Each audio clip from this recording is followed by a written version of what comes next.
Attention to oil prices right now because on a wacky week for oil, just look where we finished up today. We're at $42.50 a barrel. Do you remember when this was over $100 a barrel?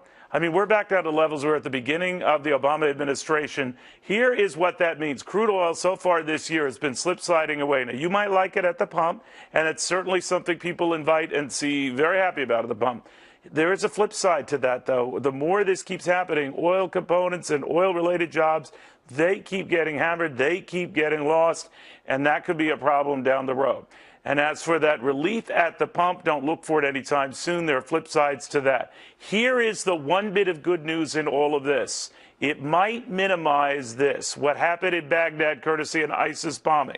It might minimize the type of ISIS-related attacks, now apparently including chemical weapons and mustard gas, that we've seen in southern Iraq. And it might minimize some far-reaching terror attacks. Why, you ask? Because the currency that ISIS uses is oil. 80% of ISIS's wealth, or collected cash, has been coming from selling oil on the black market. Little more than a year ago, they could sell it for double the price it is today. That doesn't mean they're any less terrifying, but they don't have as much money to be terrifying. So isn't that a pip? We have a situation now where declining oil prices can do more to rattle ISIS than anything this administration has so far proposed or Congress has enacted. To oil watcher Phil Flynn, Colonel Tony Shaffer as well. Phil, spell it out. I mean, you're no ISIS expert. I readily agree that you are a heck of an oil expert, though. You think that this drop it lasts a little while, but not too long a while. So what we're celebrating now, we might celebrate so long, right? Explain that phenomenon.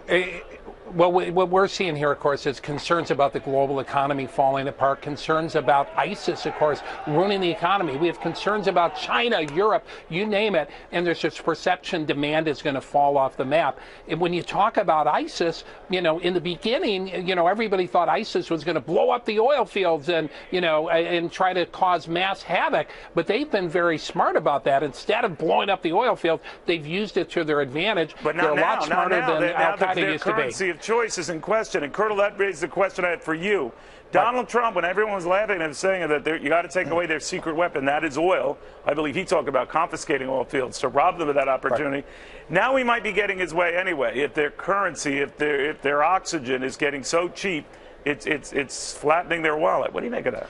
Well, absolutely. I think Donald had most of it right. The economic issue, and General Odierno, who pushed back against Donald Trump today, actually admitted that the economic aspects of defeating ISIS has been neglected. So he's completely correct that this is an area of warfare. Economic warfare is legitimate, especially in this element, Neil, by the fact that ISIS continues to try to seek to establish economic centers of gravity and capacity. They're in Afghanistan trying to take over the drug fields. They're in Libya trying to take advantage of the refugee stream going into Europe. This is another area. But as you said, this helps us by the fact it diminishes their cash on hand capacity. But as you've also indicated, Tony, I mean, they can diversify their portfolio, right, as we like to say in nerd world. Exactly. That they can find other ways of doing it, blackmail or whatever, right, you know, taking hostages and holding them for ransom. But they might get more desperate because oil has come down, right?